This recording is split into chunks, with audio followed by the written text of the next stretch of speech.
Entran aislados unos de otros, sino que se combinan entre ellos para dar lugar a una gran variedad de sustancias químicas cuya composición puede representarse mediante modelos atómicos de esferas compactas unidas entre sí, donde cada elemento químico está indicado mediante un color diferente. Sin embargo, esta forma de indicar la naturaleza microscópica de la materia no resulta útil a la hora de referirnos a cada sustancia química, de ahí que se opte por emplear las denominadas fórmulas químicas, que no son más que expresiones escritas donde aparecen los símbolos de los elementos químicos que componen la sustancia, así como una serie de subíndices que indican la proporción atómica mínima. ¿Qué son moléculas? Iones. Una molécula es una partícula formada por un conjunto de átomos ligados por enlaces covalentes, de forma que permanecen unidos el tiempo suficiente como para completar un número considerable de vibraciones moleculares, es decir, que comparten los electrones. Por ejemplo, en una molécula de O2, estas se mantienen unidas por un enlace doble, ya que comparten los electrones de valencia. Los electrones de valencia son los que se encuentran en la última capa del átomo y son los únicos que están dispuestos a dejar compartirse con otro átomo. Siguiendo con el ejemplo del átomo de oxígeno, este tiene 2 electrones de valencia, es decir, que puede formar un enlace doble. Un ion es un átomo o un grupo de átomos que tiene una carga neta positiva o negativa. El nombre ion proviene de la palabra griega ion, que significa que va, debido a que las partículas cargadas van hacia un electrodo cargado o se alejan de este. La pérdida de uno o más electrones a partir de un átomo neutro forma un catión, un ion con carga neta positiva. Por ejemplo, un átomo de sodio fácilmente puede perder un electrón para formar el catión sodio, que se representa como una más.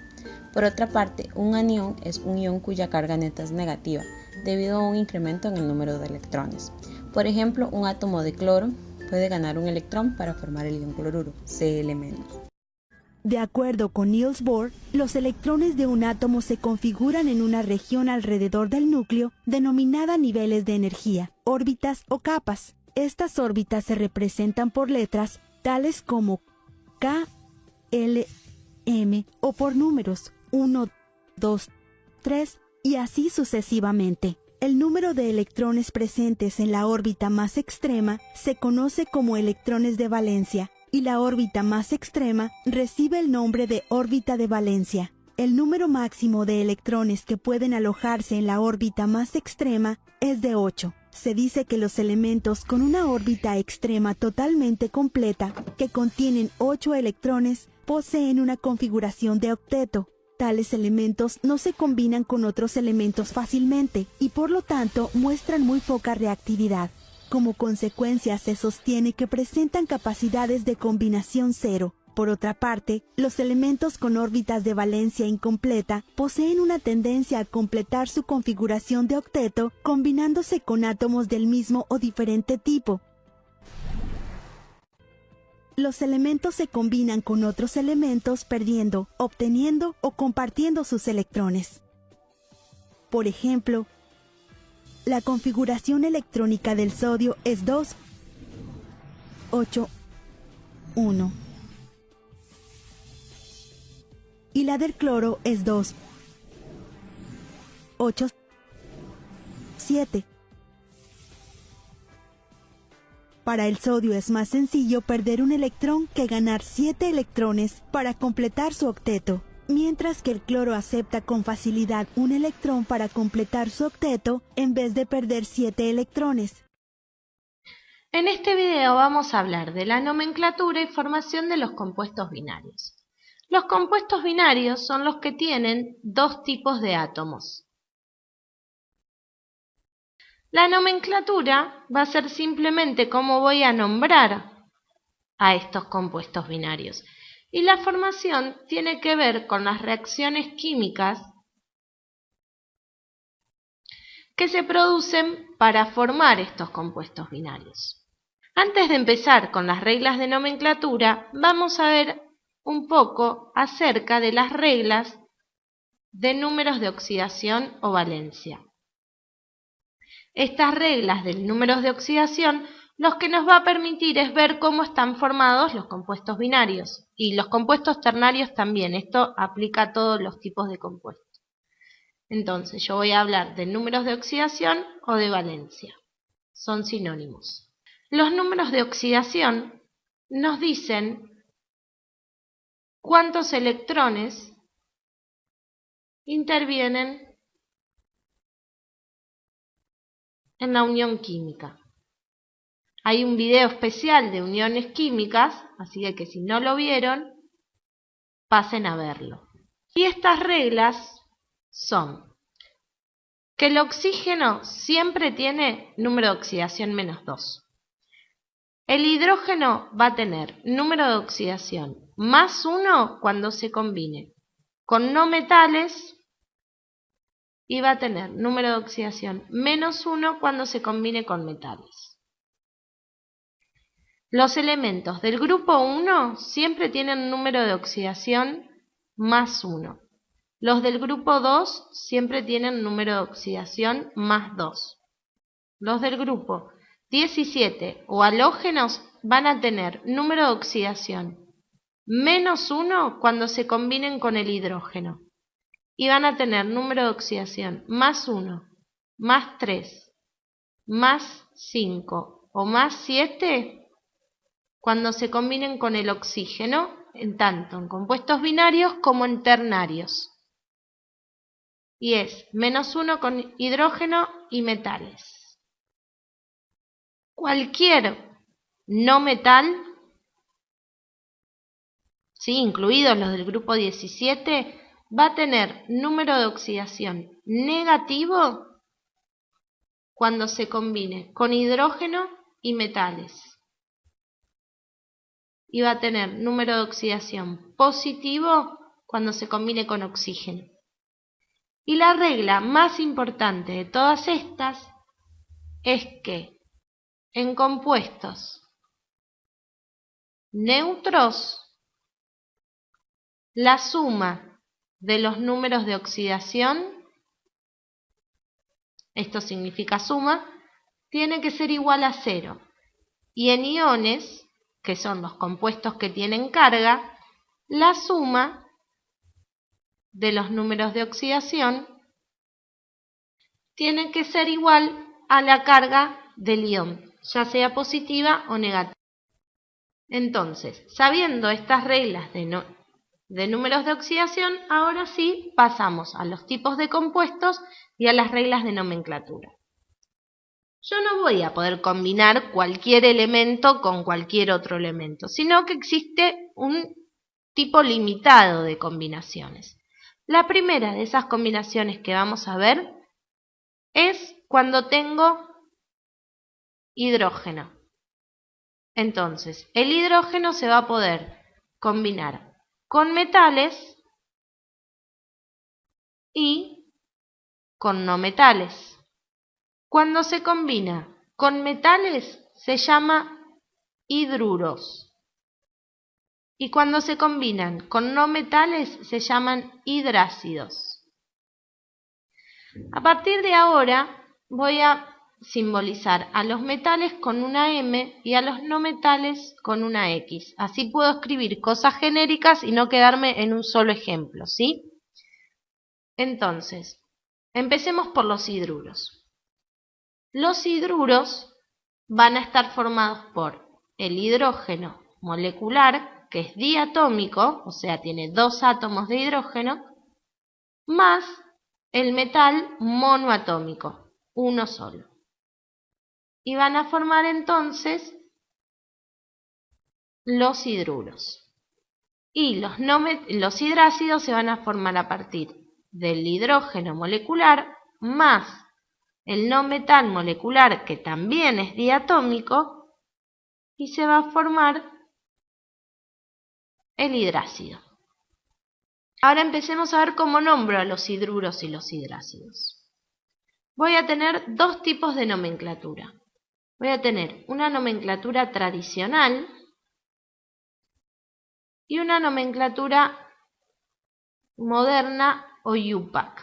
En la tradicional, a los hidruros yo los voy a llamar como hidruro de el metal que tenga.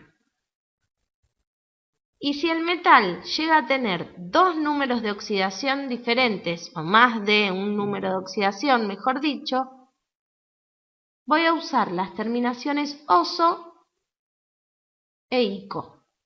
Oso va a corresponder al menor número de oxidación e ico va a corresponder al mayor número de oxidación. Entonces voy a borrar esto que me molesta y después lo vuelvo a poner para seguir hablando de la nomenclatura tradicional. Entonces, por ejemplo, yo tengo el sodio, que es Na, está en el grupo 1, así que tiene número de oxidación más 1. El hidrógeno con metales tenía menos 1, más 1, menos 1, 0, listo, esta es mi fórmula. Y lo voy a nombrar entonces como hidruro de sodio.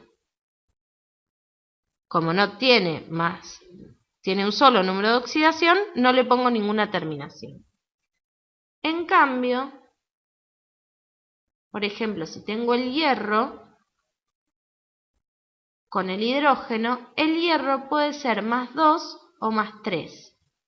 Entonces, si acá tengo el más 2 y este es menos 1, tengo que tener dos hidrógenos para que la sumatoria me dé 0. 2 por menos 1, menos 2, más 2, 0. Y voy a nombrarlo como hidruro. El más 2 es el más chico, así que ¿qué va a tener? Terminación oso, ferroso. Si en cambio tengo el más 3, tengo que tener 3 hidrógenos para que me dé 0, y lo voy a nombrar hidruro férrico. La regla de la terminación oso e ico se cumple para todos los compuestos. Lo voy a usar para todo, para nombrar a todos los compuestos que tengan más de un número de oxidación posible. Entonces, esto es en la tradicional. La UPAC es más simple y voy a nombrar a estos compuestos como hidruro del metal, y si tiene más de un número de oxidación, simplemente lo que hago es aclarar el número de oxidación entre paréntesis con números romanos. Entonces, esto es el número de oxidación en números romanos. Y a esto se le llama numeral de Stock. Así, el hidruro de sodio en UPAC también se llama hidruro de sodio, pero el hidruro ferroso lo voy a llamar como hidruro de hierro 2, y este va a ser el hidruro de hierro 3. Así entonces nombro a los hidruros. Pasemos a los hidrácidos. En los hidrácidos, por ejemplo, yo voy a nombrarlo por tradicional como ácido, el no metal, con terminación hídrico. Entonces, por ejemplo, este que es hidrógeno más cloro, el cloro es un halógeno, así que tiene menos 1, hidrógeno más 1, va a ser el ácido cloro del cloro hídrico. ¿Sí? Y por ejemplo, el azufre, tiene número de oxidación menos 2 y este es más 1, así que tengo que tener dos hidrógenos, va a ser el ácido sulfídrico. Ahora, esto es en tradicional. En UPAC los hidrácidos se nombran como el no metal con terminación uro de hidrógeno. Entonces, el ácido clorhídrico en IUPAC se llama cloruro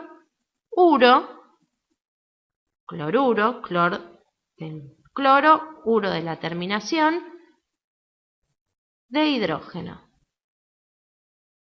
Y el ácido sulfídrico va a ser el sulfuro de hidrógeno. Entonces, fíjense la diferencia entre la nomenclatura tradicional y la nomenclatura. En conclusión, los elementos que se encuentran ordenados en la tabla periódica son el fundamento del universo. La combinación de ellos de forma natural o inducida por el hombre origina los compuestos químicos, los cuales son sustancias que se pueden dividir en otras sustancias más sencillas llamadas elementos. La Unión Internacional de Química Pura y Aplicada, IUPAC, tiene registro de más de 10 millones de compuestos químicos, cifra que crece día a día con el desarrollo de la tecnología. Cada compuesto tiene que ser clasificado y representado con un nombre y una estructura específica que facilite su identificación y manejo en el mundo de la química. Una fórmula química es la representación gráfica de un compuesto químico, indica la clase y la cantidad de átomos que forman la molécula. Los nombres químicos son de gran importancia y necesidad en la comunidad científica. En química se utilizan dos sistemas generales de nomenclatura aceptados por IUPAC, que son el sistema Stowe y el sistema estequiométrico de prefijos. El sistema Stowe se utiliza para dar nombre a los compuestos en los cuales intervienen elementos metálicos que forman cationes. Consiste en nombrar primero al elemento o radical electronegativo, luego de la preposición de, por último, al elemento metálico, y en el caso de que el metal solo tenga un número de oxidación, no se menciona, pero si el metal tiene dos o más números de oxidación, debe mencionarse el que se está utilizando, indicándolo con números romanos dentro de paréntesis, que se coloca inmediatamente después del nombre del metal. El sistema estequiométrico se utiliza para dar nombre a los compuestos formados entre no metales. Consiste en expresar mediante el uso de prefijos griegos correspondientes el número de átomos de cada elemento presente en el compuesto. Se menciona primero el elemento más electronegativo.